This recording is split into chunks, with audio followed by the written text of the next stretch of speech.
Muy bien, vamos a comenzar entonces la reunión de esta noche y el título que tenemos para ahora es el de los soldados que siguieron a Jesús.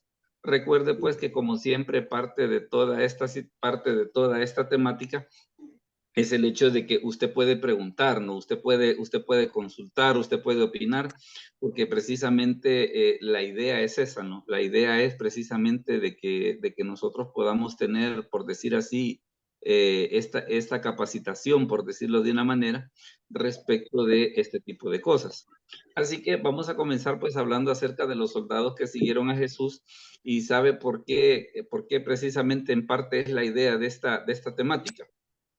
Precisamente por el hecho de que muchas veces cuando se habla acerca del ministerio de Jesús, generalmente pues hay un montón de gente que se nos viene a la mente, ¿va? La mujer del flujo de sangre, Bartimeo, Zaqueo, Nicodemo, hay un montón de gente así que la verdad que tienen momentos muy interesantes con el Señor, ¿no? Pero ¿qué es lo que sucede? Estamos con la situación esa de que también en el caso de los soldados tuvieron un papel bien interesante en el ministerio de Jesús. Y precisamente de eso se trata, ¿no? De que nosotros podamos comprender esa parte. Así que vamos a comenzar a ver precisamente lo que las escrituras nos hablan acerca de eso. Y fíjese que hay un momento bien interesante donde nosotros vemos cómo aparecen los soldados y tiene que ver precisamente con la predicación de Juan el Bautista. Hermano Jaime Rivas, si nos lee por favor esa cita de Juan 3, de Lucas 3 del 1 al 3, por favor. Lucas 3 del 1 al 3. Palabra de Dios. Dice, en el año 15 del imperio de Tiberio César, siendo gobernador de Judea, Poncio Pilato y Herodes, tetrarca de Galilea, y su hermano Felipe, tetrarca de Iturea y de la provincia de Traconite, y Lisanías, tetrarca de Albilinia, y siendo sumos sacerdotes Anás y Caifás, vino palabra de Dios a Juan, hijo de Zacarías, en el desierto, y él fue por toda la región contigua al Jordán, predicando el bautismo del arrepentimiento para el perdón de los pecados. Correcto. Correcto. Ahí es donde nosotros vemos precisamente el ministerio de Juan. Y fíjese que el ministerio de Juan tiene algunas cosas que, digámosle así, que podríamos considerar como un poco curiosas. Tal vez una de las cosas que podemos mencionar es, por ejemplo, el hecho de que su predicación, pues como que era un poco fuera de lo normal, ¿no? Era fuera de lo normal en el sentido de que imagínese eso de predicar generación de víboras, ¿quién nos enseñó a huir de la ira venidera? Yo le aseguro que si en la actualidad cualquier pastor se pone a predicar en ese tono, lo más seguro es de que si es invitado, nunca lo vuelven a invitar, ¿va? Y si es el pastor de planta, lo primero que dirían, mire, ese fulano hay que removerlo, ¿va? Porque ese para predicar es muy bravo. Entonces, ¿pero qué es lo que sucede?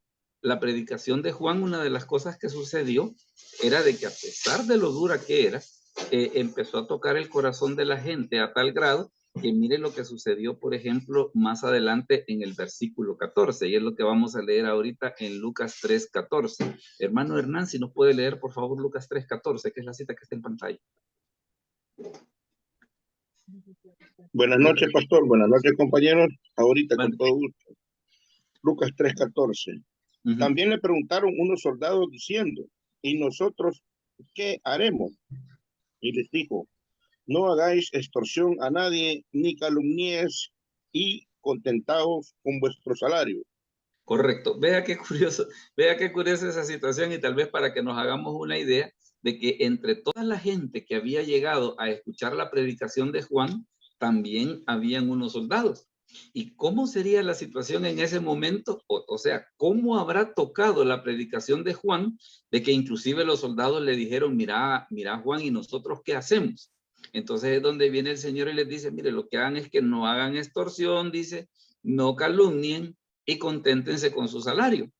Pero entonces la otra cuestión, y que es un asunto bien importante que nosotros podamos entender, y esos soldados que andaban haciendo ahí, ¿será que ellos habían llegado como queriendo decir, mire, ya que Juan estaba invitando a la gente a que saliera al desierto para bautizarse, ¿será que esos soldados también fueron tocados por el Espíritu Santo en ese caso para poder asistir a lo que Juan estaba haciendo?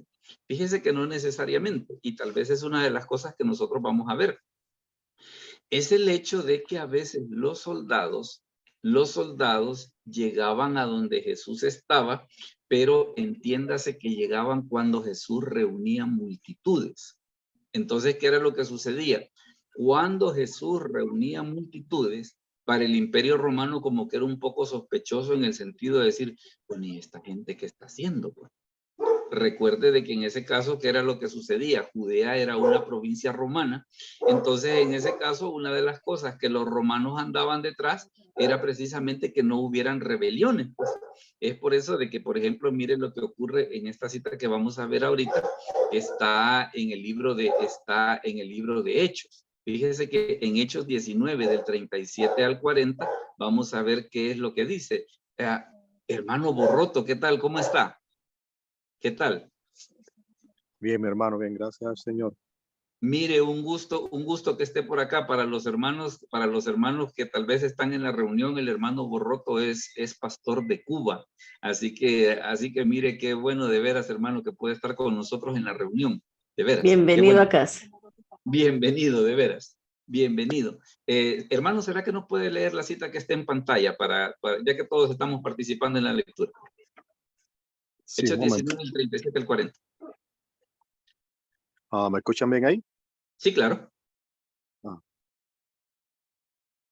Porque habéis traído a estos hombres sin ser sacrilegios ni blasfemadores de vuestra diosa, que si Demetrio y los artífices que están con él tienen pleito contra alguno, audiencia se concede y procónsul hay.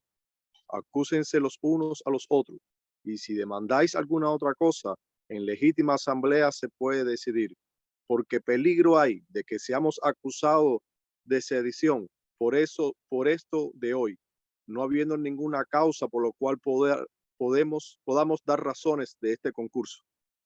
Correcto. Vea que lo que sucede, aunque es una situación que se dio en la ciudad de Éfeso, pero yo lo que quiero traer a relación era por qué el Imperio Romano, cuando veía grupos como por ejemplo las multitudes que Jesús reunía, ¿qué era lo que sucedía? Andaban detrás de que, mire, ¿y aquí qué es lo que está pasando? Pues en este caso, en la ciudad de Éfeso, según el hermano Borroto nos acaba de leer, ¿qué es lo que pasa? Dice que hubo un desorden porque los que hacían las imágenes de Diana decían, mire, este viene a enseñar nuevos dioses. Claro, a las autoridades de Éfeso eso les afligió, porque dijeron, mire, aquí a la hora de las horas, después de todo este desorden que acaba de ocurrir, los romanos van a creer que nosotros estamos planeando una rebelión. Así que mire, mejor hagamos una cosa, si ustedes tienen algún problema, arréglenlo en los tribunales, pero no hagan eso de ponerse a hacer esos pleitos como lo que acaban de hacer. Entonces, ¿qué era lo que sucedía? ¿Se puede usted imaginar, por ejemplo, Jesús reuniendo a 5,000 personas en la alimentación de los 5,000? Y dice la Escritura que era sin contar a las mujeres y a los niños. La alimentación de los 4,000. Y llegó un momento en el ministerio de Jesús de que muchas de las predicaciones las hacían a multitudes. Entonces, ¿qué pasa? Dentro de todas estas multitudes, llegó un momento de que los romanos dijeron, mire, aquí vamos a mandar a observar qué es lo que está pasando. Porque esto no es normal que este sujeto esté reuniendo tanta gente que se esté con él tanto tiempo, que tanta gente hable bien de él. Entonces, ¿qué era lo que sucedía? De tanto en tanto, estos que nosotros habíamos visto que llegaron a la predicación de Juan, no es que fueron tanto tocados por el Espíritu Santo, sino que fueron enviados por el Imperio Romano para ver por qué razón había reunido a tanta gente ahí. No sé si me explico en esto o alguien quiere hacer algún comentario sobre lo que acabo de decir. ¿Estamos bien hasta aquí en esta parte? Entonces puede usted darse cuenta cómo se da esa situación de que por qué razón estaban soldados en la predicación de Juan, y así como había en la predicación de Juan, seguramente que todas las veces que Jesús reunía multitudes, los soldados estaban ahí. Ahora fíjese que se da un caso bien curioso precisamente hablando acerca de un soldado romano, mire, y es este caso que nosotros vamos a ver ahorita. Bueno, primero vamos a hablar acerca de los soldados romanos. Fíjese qué cosa más curiosa. Una de las cosas que ocurría era de que, por ejemplo, un soldado, ya si un joven tenía 15 años o más, podía ser soldado. podía ser soldado. Esa era una de las cosas bien interesantes. La otra cosa también que es interesante respecto de los soldados era de que, por ejemplo, en algún momento ellos tenían 25 años de servicio, o sea que podían ser soldados por 25 años. Pero después, una de las cosas que menciona es de que hubo una reforma por un emperador que se llamaba Mario, y este Mario, pues, bueno, este Mario lo fijó en 25, pero después en la época de Augusto se rebajó a 20. Entonces, ahí usted se puede dar cuenta de que prácticamente ser soldado era prácticamente hacer una carrera, pues. ¿Por qué razón? Porque podía ser muchos años. Imagínese si participaba en batallas importantes, podía recibir condecoraciones, podía recibir dinero, una serie de situaciones que podían darse. Pero fíjese que, bueno, y aquí inclusive una de las cosas que usted puede ver, por ejemplo, es parte de lo que era la armadura de los romanos. ¿Sabe por qué nos estamos metiendo en esta parte de cómo era la armadura de los romanos? Precisamente porque cuando hablemos acerca de la resurrección de Cristo, vamos a darnos cuenta que precisamente los que mandaron a cuidar a la tumba de Jesús, no crea que iban con corta uña. Eso puede usted tener la completa seguridad. Y mire lo que sucedía. El legionario, dice, estaba generalmente armado, dice, con 2 jabalinas, una pesada y otra ligera, una espada, y hasta la época de Trajano, un puñal. Para su protección portaba un casco, una armadura de anillas, placas o escamas, un escudo rectangular que llevaba una protección metálica para la posición de la mano. Completaban su equipamiento un par de sandalias y una mochila o morral. O sea, de que estos sujetos en ese aspecto, le digo, andaban pero bien equipados. Y es por eso de que, por ejemplo, cuando Jesús lo llevan a la tumba, ¿qué es lo que sucede? Precisamente mandaron de este tipo de soldados con todo este equipamiento, precisamente para, en teoría, ese famoso problema que decían las autoridades, ¿va? Que decían, no vaya a ser que sus discípulos vengan y se roben el cuerpo, dice, y después decían, y el postrer estado va a ser peor que el primero. Bueno, voy a asumir de que por el momento me he dado a entender, pero recuerde que si usted tiene alguna opinión o alguna pregunta sobre lo que estamos diciendo, siéntase en la completa libertad de poder opinar y de poder decir algo al respecto. Ahora fíjese que vamos a pasar a un caso bien interesante acerca de un soldado que llegó a ver a Jesús. Y hermano Eudo, ¿será que nos escucha para que nos pueda leer ese pasaje?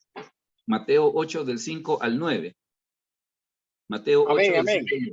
Usted es de Venezuela, ¿verdad, mi hermano? Sí, amén. Ok, bienvenido, hermano. Si nos hace el favor de leer el pasaje. Entrando Jesús en Capernaum, vino a él un centurión rogándole y diciéndole, Señor, mi criado está postrado en casa, paralítico y gravemente atormentado. Y Jesús le dijo, yo iré y le sanaré. Y respondió el centurión y le dijo, Señor, no soy digno de que entres bajo mi techo. Solamente di la palabra y mi criado sanará. Porque también yo soy hombre bajo autoridad y tengo bajo mis órdenes soldados. Y digo a este, ve y va, y al otro, ven y viene. Y a mi siervo, haz eso, haz esto, y lo hace.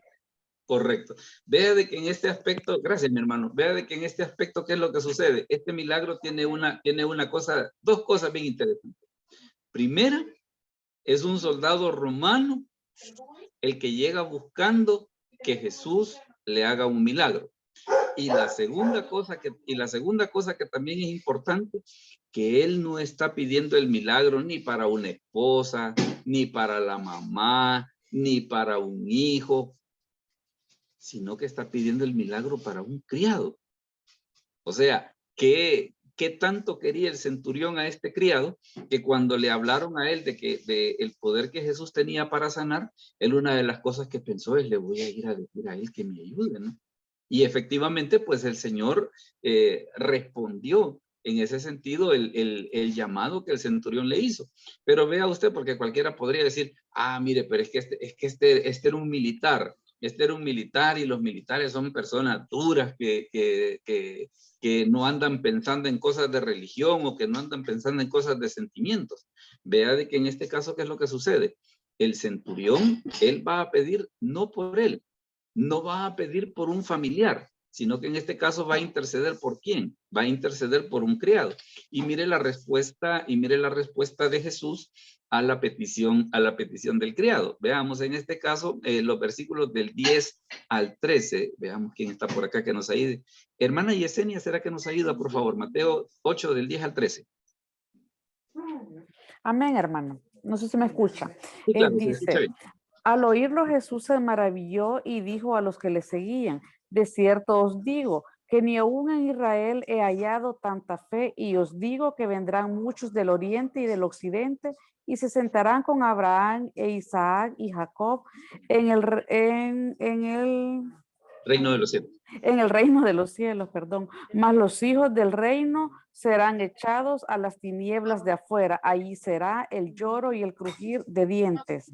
Entonces Jesús dijo al centurión, ve y como creíste te sea hecho. Y su criado fue sanado en aquella misma hora. Vea qué interesante en este aspecto de que no solamente él fue a interceder por un criado, sino que también recibió respuesta. ¿Por qué razón? Porque dice la Escritura, el criado fue sanado en aquella misma hora. Entonces, téngalo por seguro de que así como este centurión, y el centurión, ¿qué era lo que sucedía? Era un oficial de rango, porque un centurión era un soldado romano que tenía a su cargo 100 hombres. Entonces es bien curioso precisamente cómo un centurión, su corazón es tocado para ir a donde Jesús, como le repito, no para pedir la sanidad de una esposa, no para pedir la sanidad de papá o mamá, no para pedir la sanidad de un hijo, sino para pedir por la sanidad de un criado. Bueno, y tan es así de que Jesús ve la sinceridad de este hombre, que dice la Escritura después, su criado fue sanado en aquella misma hora. Y fíjese que en la sanidad de este hombre ocurre una situación bien curiosa. Cuando este hombre es sanado, resulta de que cuando llegan los criados para hablar con Jesús, para que le vaya a sanar, ocurre esto, mire, y la narración en Lucas nos da una versión bien interesante de qué es lo que sucede ahí. Hermano Jaime Rivas, se nos lee Lucas 7 del 1 al 5, por favor. Lucas 7 del 1 al 5. Palabra de Dios dice, después que hubo terminado todas sus palabras al pueblo que le oía, entró en Capernaum. Y el siervo de un centurión, a quien éste quería mucho, estaba enfermo y a punto de morir. Cuando el centurión oyó hablar de Jesús, le envió unos ancianos de los judíos, rogándole que viniese y sanase a su siervo. Y ellos vinieron a Jesús y le rogaron con solicitud, diciéndole, es digno de que le concedas esto, porque ama a nuestra nación y nos edificó una sinagoga. Fíjese que a mí una de las cosas que me llama la atención respecto de este milagro, que según el relato de Lucas nos agrega un detalle que Mateo no lo dice, y es el hecho de que él llegó, pero no directamente, sino que llegó a través de los ancianos, o sea, de gente importante, a que ellos le fueran a decir al Señor, mira, fíjate que el centurión tiene un criado que está a punto de morir. Pero vea el argumento que ellos utilizan para que Jesús acceda. Él se porta bien con nosotros. Él nos hizo una sinagoga. Y fíjese que a mí una de las cosas que me llama la atención es precisamente lo que dice en el versículo 4, ¿va? Es digno que le concedas esto. Quiere decir entonces que según el pensar de ellos, podían haber otras personas que tal vez no eran dignos de recibir sanidad, ¿va? Pero ¿qué es lo que sucede? Vemos lo interesante del caso de que ¿qué es lo que hace Jesús? Jesús en este caso escucha la petición de un centurión y le sana a un criado. Recuerde que si hay alguna opinión o alguna pregunta sobre esto, usted puede expresarla libremente. Si por el momento no hay inquietudes o algo que usted quisiera opinar, vamos a seguir y vamos a ver otra cosa más que sucedía con los soldados romanos. Y con los soldados romanos ocurre una situación. Yo creo que este pasaje, hermana María Lidia, si nos lo lee, por favor, ese que está ahí de Mateo 5:41. Tal vez solo léanos la parte que está en blanco, no lo que está en negro, solo la parte blanca. Y a cualquiera que te obligue a llevar carga por 1 milla, ve con él 2. Correcto. ¿De dónde es que sale esta orden que da Jesús en el Sermón del Monte? Porque fíjate que los soldados romanos había una cosa que ellos sí podían hacer. Era que, por ejemplo, si alguien iba pasando y ellos necesitaban que les ayudaran a llevar carga, perfectamente le podían decir al que vieran, mira, vení, llévame esto. ¿Dónde vemos precisamente esa situación? En Simón de Cirene. ¿Qué es lo que sucede? Cuando Jesús lleva la cruz, Simón de Cirene, él iba así como nosotros decimos, ¿va? Él iba pasando, ¿va? Él iba pasando, pero ¿qué es lo que sucede? Los soldados romanos le dicen, vení para acá y lleva esa cruz. O sea, ellos lo podían hacer, pero ¿qué era lo que sucedía? Lo más que podían hacer era que la gente llevara la carga por una milla. La milla en ese caso para ellos no eran 1.600 metros como para nosotros, sino que eran nada más 1.536 metros. O sea, no podían agarrar a alguien de su esclavo todo el día, solo lo podían obligar a que llevara carga por una milla, o sea, 1.536 metros, que era la milla romana. Pero vea usted que qué es lo que dice Jesús. No se compliquen. Si ellos les dicen que vayan con ellos una milla, vayan dos. Vayan dos. Entonces, ¿qué es lo que pasa? Vea cómo Jesús en ese aspecto, ¿qué es lo que hace? Amplía en ese sentido la cuestión esa, y precisamente este versículo, una de las cosas que se ha ocupado, por ejemplo, es para esa cuestión del sentido de la excelencia, ¿va? Y a veces usted se fija que hay gente que dicen, no, mire, pero es que a mí solo para esto me han contratado para hacer, vaya otra más cosa, ya no.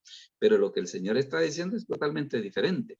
Él dice, si te piden que vayas con él una milla, ¿qué es lo que tú debes hacer? Tú debes de ir dos. Tú debes de ir dos. Entonces vea de que aún esta frase del Señor en el Sermón del Monte estaba inspirada ¿en qué? Estaba inspirada en una cuestión que hacían los soldados romanos. Por eso fue que cuando él iba con la cruz y que Simón de Cirene iba pasando, ¿qué fue lo que le dijeron? Vení para acá, ayuda con esa cruz. Ellos podían hacer eso. Ellos podían hacer eso. Y de hecho lo hacían. Pero ¿qué es lo que sucede? Está esa situación, pues que lo más que podían obligar a la gente era una milla. Una milla. Pero Jesús viene y dice, no vayan una, vayan dos. Ahora fíjese que también con los soldados se da otro incidente un poco curioso.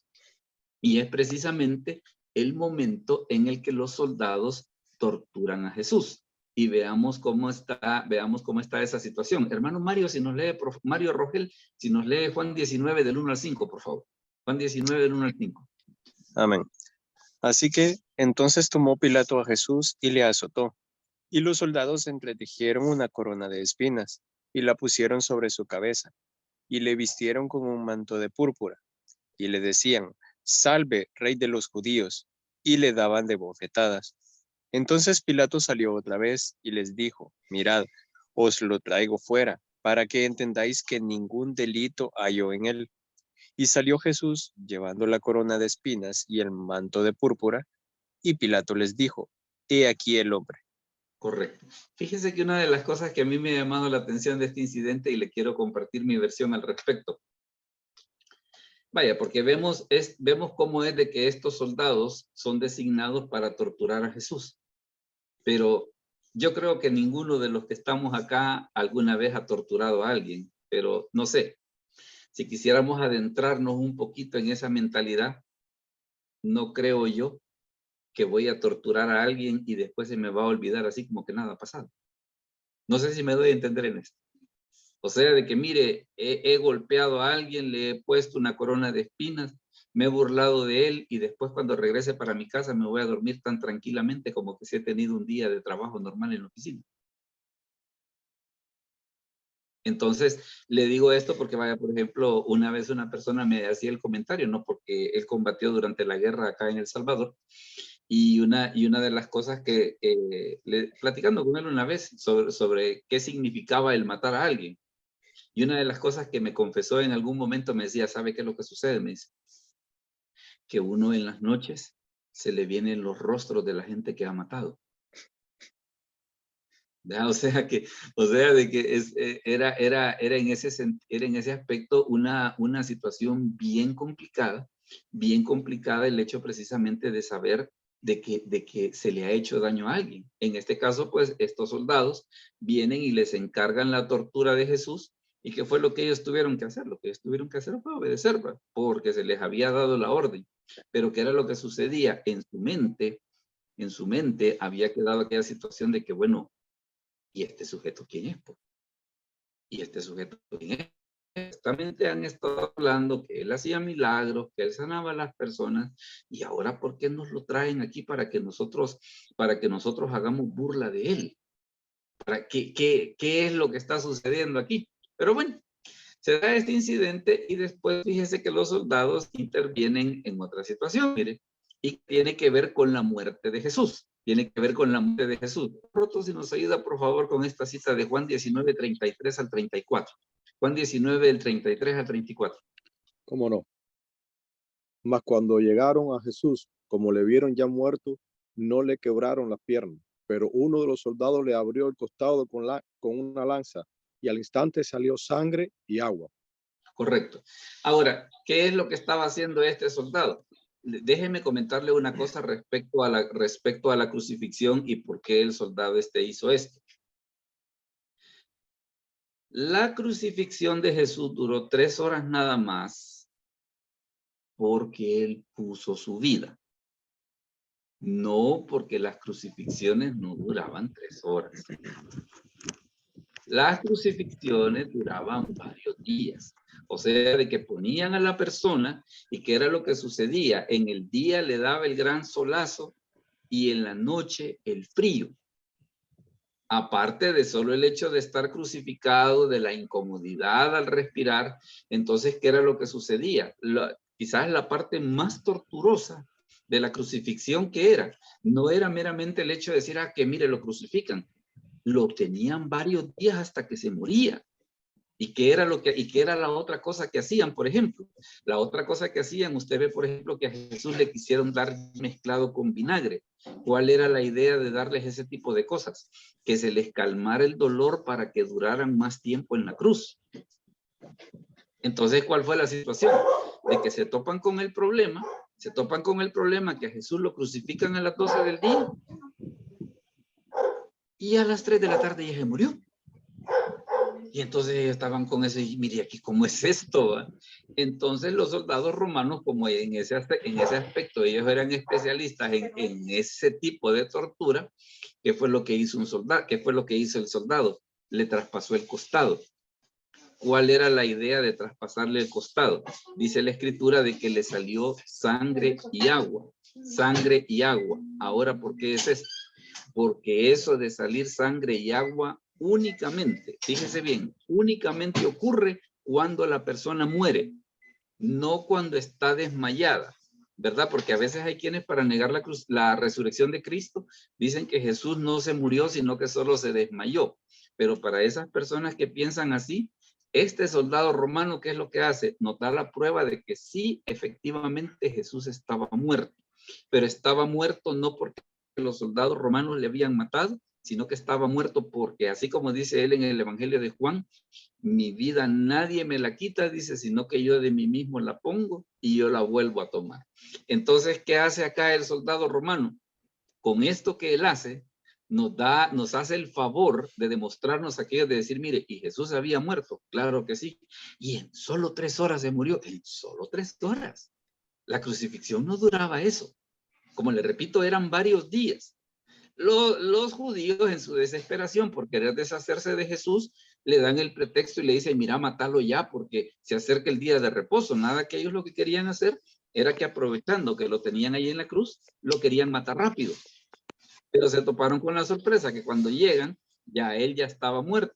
¿Qué hace el soldado? Le atraviesa el costado, sale sangre y agua. Entonces, ¿qué era? Era la comprobación de que sí, efectivamente, Jesús estaba muerto. Y mire la otra cosa que pasó con este centurión. Hermano Eudo, si nos lee, por favor, Marcos 15:39. Marcos 15:39. Y el centurión que estaba frente a él, viendo que después de clamar había expirado así, dijo, verdaderamente, este hombre era el Hijo de Dios. Correcto. Vea esa situación de que qué es lo que dice la Escritura, que el Evangelio de Marcos menciona que cuando vio la forma en la que Jesús murió, dice que no le quedó más cosa que decir, este hombre era el Hijo de Dios. Entonces, ¿qué es lo que pasa? Puede usted darse cuenta que qué era lo que sucedía. Jesús había estado provocando la atención de los soldados. ¿Cómo? Porque como los soldados eran enviados cada vez que Jesús reunía multitudes, entonces ellos escuchaban las predicaciones, ellos veían los milagros, ellos veían todo lo que sucedía ahí. ¿Por qué razón? Porque los mandaban a ver, mire, ¿y esta gente qué está haciendo? ¿No será acaso de que este Mesías quiere hacer una rebelión y quiere hacer alguna cuestión así? Entonces, ¿qué era lo que sucedía? Los soldados romanos estaban precisamente viendo esa situación. En este caso, cuando este soldado lo ve morir, dice la Escritura que sucedió una situación, dice, él dijo, este hombre era el Hijo de Dios. Bien interesante, bien interesante. Ahora mire la otra situación también que se dio, la otra situación que se dio con Jesús. Y en este caso estamos hablando de los soldados en la tumba. Veamos acá, hermana Carolina, si nos ayuda por favor con esa cita de Mateo 27 del 62 al 65. Mateo 27 del 62 al 65. Pastor, buenas noches, Dios le bendiga. Voy manejando. Ok, no se preocupe. No. Okay. Hermana María Julia, ¿será que nos puede ayudar? Mateo 27, 62. No se preocupe. Ahorita. Al día siguiente, que es después de la... Perdón. Al día siguiente, que es después de la preparación, se reunieron los principales sacerdotes y los fariseos ante Pilato, diciendo, Señor, nos acordamos que aquel engañador dijo, viviendo aún, después de 3 días, resucitaré. Manda pues que se asegure el sepulcro hasta el tercer día, no sea que vengan sus discípulos de noche y lo hurten y digan al pueblo resucitó de entre los muertos, y será el postrer error peor que el primero. Y Pilato les dijo, ahí tenéis una guardia, id, asegurarlo como sabéis. Correcto. Vea la otra situación que a los soldados romanos les tocó estar presentes. Como les decía, eran enviados. ¿Por qué razón? Porque Jesús reunía multitudes. Entonces al Imperio Romano le llamaba la atención, bueno, ¿y este quién es que está reuniendo multitudes? Los encargan de la tortura, los encargan de la crucifixión y los mandan a cuidar el sepulcro. Un poco ridículo, a ir a cuidar un sepulcro para que el cadáver no se vaya, pero bueno, dejando de lado esa situación, sabe qué era lo que sucedía con los soldados. Fíjense que, por ejemplo, la Guardia Romana estaba formada por lo menos por 4 hombres, pero ¿qué era lo que sucedía?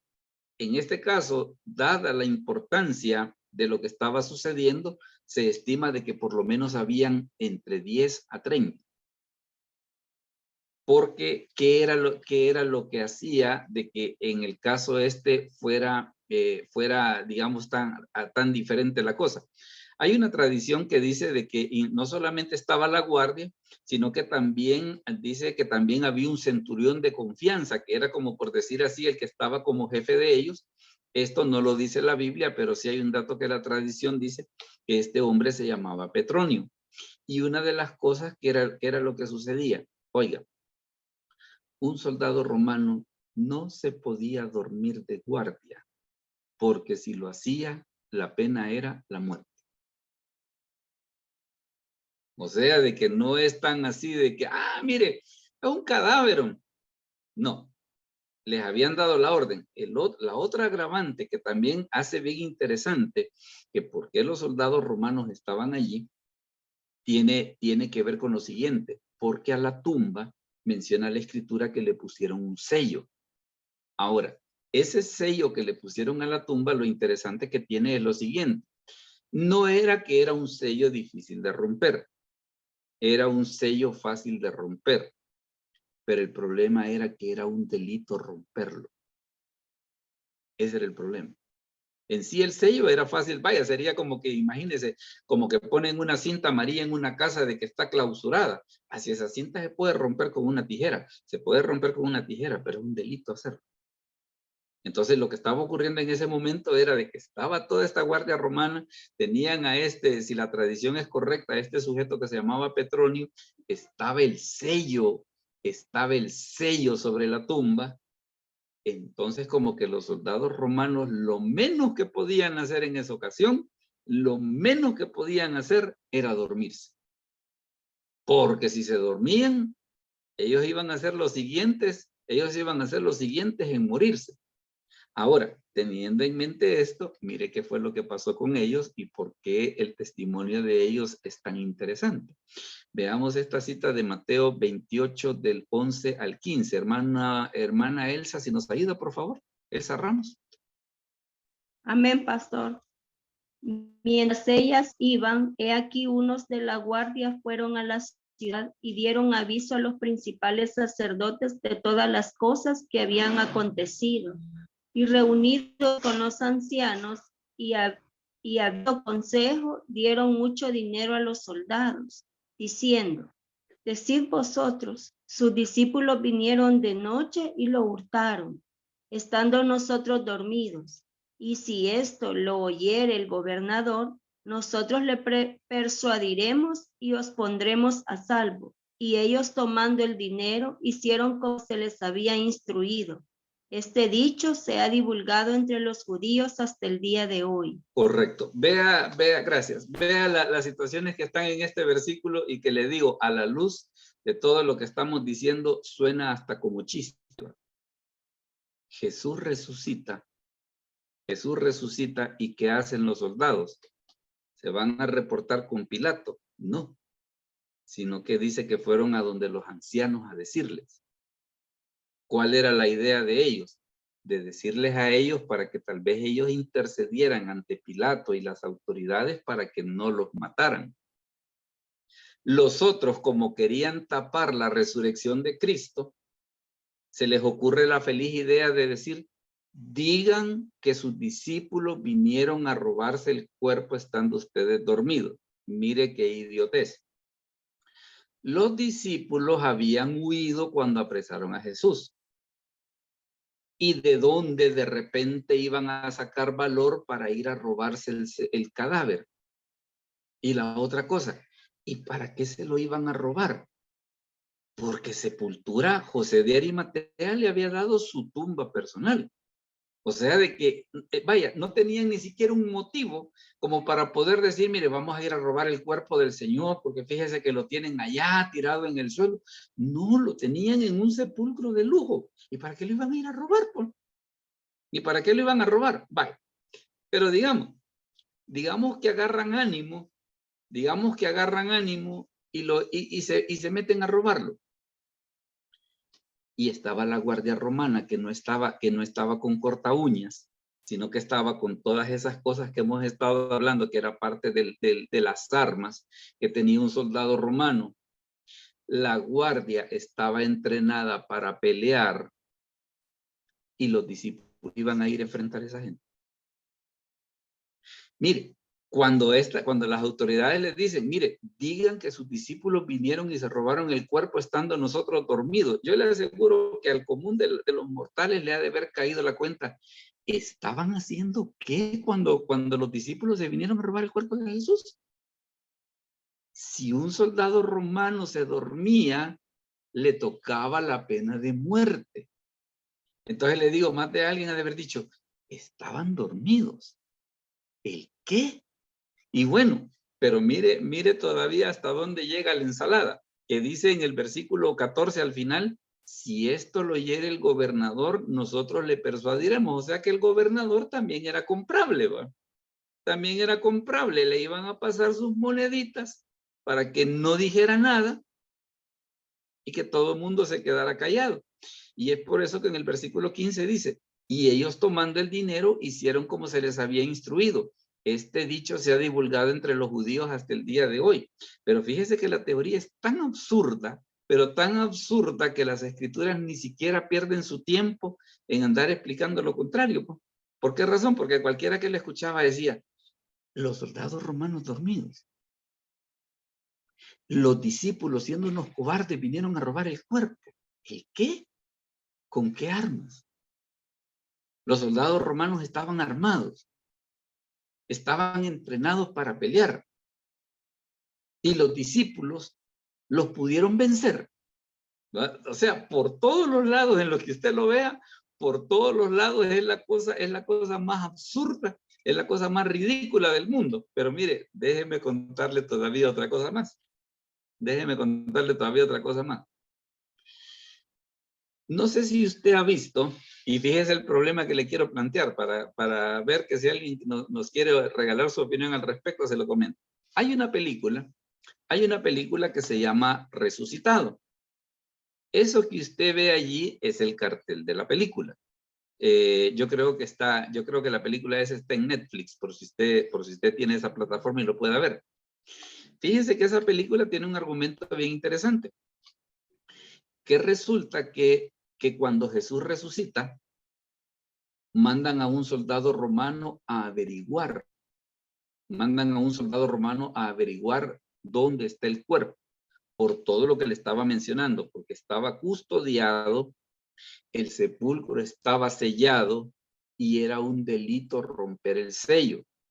Entonces, en esta película, teniendo todos esos elementos en mente, mandan a este soldado a que investigue.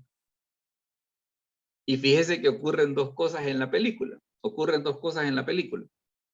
Primero, encuentra a uno de los soldados que estaban cuidando el sepulcro. Lo encuentra que está en un bar, está pegándose una emborrachada. Y viene el Clavius, que lo mandan a investigar. Le pregunta, ¿y qué pasó? Le dice. Y una de las cosas que le dice es, la piedra se movió. Ahora, a lo que yo quiero llegar es esto. Es cierto que les podían dar todo el dinero que quieran para decir la mentira de que Jesús no había resucitado, sino que sus discípulos se habían robado el cuerpo. Pero había una cosa que nadie podía callar, y que era su conciencia. Y su conciencia les decía, nosotros vimos que la piedra se movió, y nosotros vimos que el sepulcro está vacío. Entonces esta película precisamente trata acerca de eso. Bueno, y todavía más allá. Resulta que después este Clavius se encuentra a Jesús resucitado y se convierte, fíjese. Así que le digo, si usted no ha visto esa película, se la recomiendo. Se la recomiendo precisamente porque plantea esa situación de que es que las autoridades romanas no se quedaron así nomás, pues de que, bueno, ¿cómo fue que resucitó? Pues, sí, resucitó, ya, no se preocupe, todos vuelvan a sus trabajos, que aquí no ha pasado nada. Era un asunto muy peligroso, para que las autoridades romanas lo dejaran pasar. ¿Se imagina usted el impacto que debió producir en los soldados romanos el que tal cosa ocurriera? ¿Verdad? Así que queremos hacer algo ahorita. Queremos aprovechar este espacio para que si alguien tiene alguna pregunta o algún comentario respecto de todas las cosas que acabamos de decir, la mesa está servida y con gusto nos puede brindar su opinión.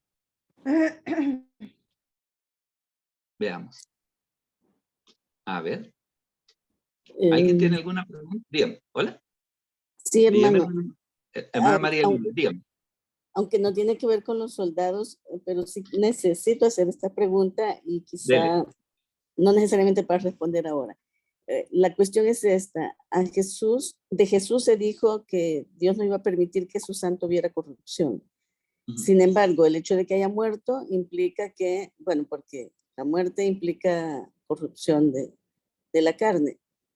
Ahora, si decimos que realmente no murió exactamente, entonces tampoco podía haber remisión de pecados, porque necesitamos que muera es que sí murió, sí murió y el soldado romano lo comprobó, sí murió. Ajá, pero entonces desde el momento en que murió empezó a corromperse. Fíjese de que tanto tiempo habrá pasado entre una cosa y la otra, pues ya sería dentro de lo que está dentro de los misterios, y tal vez déjeme comentarle por qué. Porque vaya, ¿qué es lo que sucede? Hay en el caso de la persona cuando muere, hay ciertos procesos, vaya, no todo el cuerpo muere a la misma velocidad. Es por eso de que a veces, por ejemplo, los médicos forenses, en base a qué partes del cuerpo han muerto, ellos pueden determinar, por ejemplo, que a veces dicen murió hace tantas horas. Y dice, ¿cómo hacen? Pues, bueno, porque por ejemplo las glándulas suprarrenales que están encima de los riñones, esas mueren a un tiempo diferente del resto del cuerpo. El cerebro muere en otro momento y así cada parte del cuerpo va teniendo su momento en el que va muriendo. O sea, no es que muere todo de una sola vez. La otra cosa que también hay que considerar en este asunto es ¿cómo se llama? El hecho de que él sí murió, pero no en el sentido de que alguien le haya matado, sino que él simplemente dijo, mire, aquí yo le voy a poner mi vida, para que ustedes para que ustedes vean de que sí, efectivamente he muerto. Pero también precisamente una de las cosas que nosotros le podría decir al respecto es, por ejemplo, la preservación que Dios debió hacer de su cuerpo en esa transición. Le voy a poner un ejemplo. Usted tiene el caso, por ejemplo, de cuando es la resurrección de Lázaro. Dice que tenía 4 días de enterrado. Bueno, y todavía la gente le dijo, ya llegue. Pero ¿qué fue lo que sucedió? Se ve que de parte de Dios, el que estuviera ese estado de descomposición no fue ningún problema para resucitarlo. Ahora, Jesús sí murió. Tal vez la diferencia es que no pasó muerto tanto tiempo, ¿verdad? No pasó, o sea, no es de que él estuvo en el sepulcro los 3 días, no, porque de ahí, ¿qué fue a hacer? Fue a predicar a los espíritus encarcelados, fue a traer la cautividad cautiva, o sea, él después de ahí se fue a hacer un montón de cosas. O sea, no es que él se quedó ahí los 3 días, no, sino que simplemente puso su vida para que el soldado le traspasase el costado, que saliera sangre y agua, pero después, mire, lo meten a la tumba, vámonos, porque hay que ir a hacer, ¿verdad? Entonces ahí es donde se da esa situación. Hermana María Julia, le vi que había levantado la mano, perdón. O ya la aclaramos. Hemos cruzado las... Ya estuvo, pastor. Ya estuvo. Ah, bueno. No, es que la vi que ya había levantado la mano, por eso sí, tenía... Bueno, ¿alguien más que tenga alguna opinión o algún comentario al respecto? ¿Alguien más que tenga alguna opinión? Bueno, fíjense. ¿Hola? ¿Hola? Si tiene pregunta, levante la mano o active el micrófono y próxima semana. El tema de la próxima semana va a ser cómo enfrentar las tentaciones.